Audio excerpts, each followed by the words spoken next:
Hey dancers. So, in light of trying new things, I'm going live both on the Whole Dancer Facebook group and also here on Instagram. And I wanted to chat with you guys today about benefits of routines.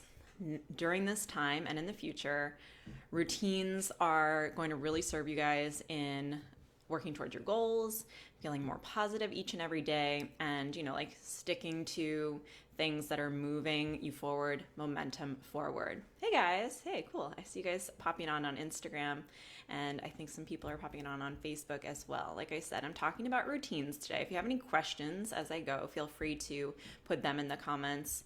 If something resonates with you, let me know. Give me a thumbs up. I'm thrilled to see you guys on here. Just want to give it a minute so that people can kind of pop on. Working on some exciting things with dancers at home. Hey guys, many of you wrote in and let me know who is inspiring you right now, and I'm reaching out to many of them to see if we can get some healthy at home dancer features going, because I think that it's going to be really inspiring to see what people are doing at home.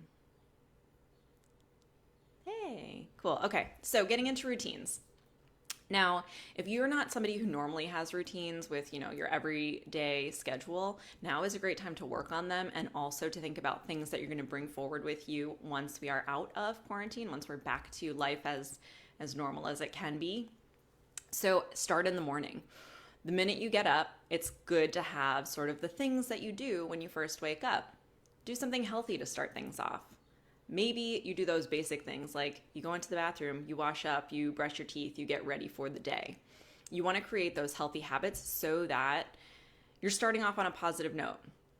After you kind of get ready, go and get in the kitchen and do something healthy, whether that's eating a healthy breakfast. If you're not someone who's hungry first thing in the morning, maybe you're having lemon water, maybe you're making coffee. That can be a beautiful ritual to get things started. You don't have to feel like that's a negative thing. I want you to find the positivity in what you're doing with your days.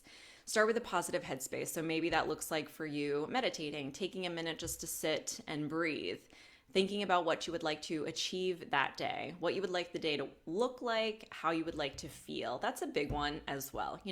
Rather than just saying, this is what I want to achieve, take a minute to say to yourself, how do I want to feel today? How do I want to take on this day? How can I bring a positive mindset into all that is going on? Do something that makes you feel more normal or more alive. So, for me, that is getting dressed every day and putting on makeup, because I'm into that and it makes me feel more normal and more alive, and as though I'm going to go out in the world and take it on as I normally would. It's great if you want to have a workout or you want to take a dance class first thing. It's an awesome idea to start out with your class. Start out with putting on your workout clothes or putting on your leotard and tights and getting ready for the day.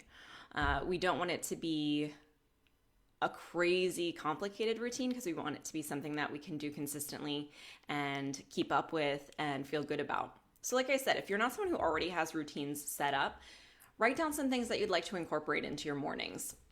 It's great to not get crazy with it and not have too many things, because we don't want to have like a 2-hour morning routine that we're going to have a really hard time cutting back on once we're getting back into the studio, once we're getting back into class. So come up with just a handful of things that you would like to do first thing in the morning to start yourself off on a positive clip and a positive day. Eat a good breakfast. Don't eat less because you're home right now and maybe not dancing as much as usual. You want to make sure you're still fueling your body well, giving yourself proper nutrition, and eating enough food. It doesn't have to be crazy quick right now, because hopefully we have a little bit more time to sit and enjoy breakfast. So give yourself that time, give yourself that attention. Pay attention to your desires. This is like a breakfast thing, but this is not just breakfast. This kind of goes beyond breakfast. And ask yourself, what do I really want to eat today? I had a Best Body workshop last night, and we spoke about choosing the food that you actually want to eat and not just choosing the food that you think you should eat. You've got to really make those food choices based on your desires and what you're craving and what you're in the mood for. When we ignore those things when we're choosing meals, that's when we are not satisfied and we might end up snacking, not to a place of satisfaction, but just like snacking mindlessly or looking for other food soon after finishing a meal because you haven't quite gotten what you wanted. Make sure that you're taking some time to process your emotions. You can do this by journaling, writing out what you're feeling, meditating. I spoke about that as well because that's a nice positive way to, get your mind in a good place, get things into a positive headspace. Hey guys, I see you coming on and waving. Love it. Maybe cry.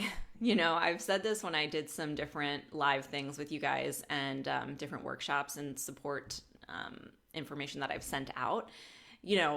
It's not necessarily it's not a bad thing to cry. If you are feeling the feelings and stuff is coming up for you and that's the emotion you're driven to and you're feeling sad and you're feeling scared, you don't have to stop yourself, have a good cry, work through it, feel what is coming up. Allow yourself to identify what's coming up. So, maybe it is fear or maybe it is uncertainty. Maybe it is just sadness or discomfort. And think about what's coming up so you can actually work towards processing it, talk through it with a friend or a support person, a counselor or something like that. Find the ways to process the emotions. Take class. You've got to have routines around class just like you normally would. So, if during normal times you take class every day at 9:30 a.m., say to yourself, okay, I'm going to take my first class at 9:30 a.m. because it feels normal to me. It's a time that I'm ready or I'm typically ready for class and I'm used to moving at that time. It's good to, and I'll speak about this a little bit more when I talk about the nighttime routines as well, but it's a good idea to have somewhat of scheduled bedtime and wake up time. It doesn't have to be exactly there every single day, but if that's kind of routine that you're used to in normal life, it'll be beneficial to have a sort of bedtime and to have a wake up time.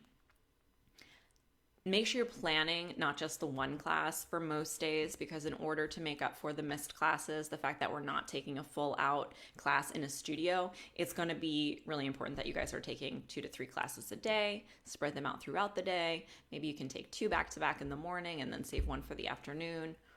Get your cross training in. You've got to be still conditioning your body and supporting yourself in that way. Yoga, Pilates, stretching, conditioning. Make sure you work in those things that make you feel calm and help you to process the emotions that we just talked about. So maybe that's yoga. Maybe that is a less intensive cross-training exercise, but one with perhaps an instructor who really gets you into a positive headspace or helps you to stay mindful of what's going on in your life. And then we getting to nighttime. I spoke a lot about schedules in a workshop that I did with you guys a couple of weeks ago. And if you're more interested in hearing about creating those schedules, feel free to reach out and I'll share that link with you guys so you can check it out. But this is more about just like the routines that are going to benefit you and keep things in a positive place. At night, we want to have, like I said, you want to have sort of a wake up time and a general bedtime.